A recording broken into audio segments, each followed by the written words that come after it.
How to find the XRP destination tag on Trust Wallet. Hey guys, in this tutorial we're going to see how you can easily find the XRP destination tag on your Trust Wallet.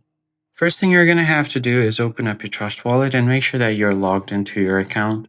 Once you are logged in, all you're going to have to do is simply go ahead and find the option here on the top, the search bar, and you can just search for XRP.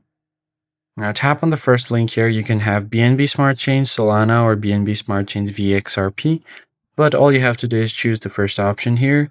And then once it's loaded, you can just go ahead and tap on receive.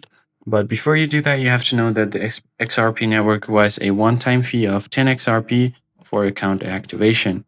Now, if you tap on the receive option here, you're going to get your wallet address. But as you can see here on the Trust Wallet, it does not require any tags.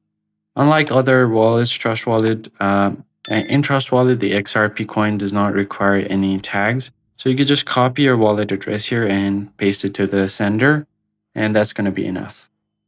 That's basically it, guys. I hope this tutorial was helpful, and I'll catch you on the next one.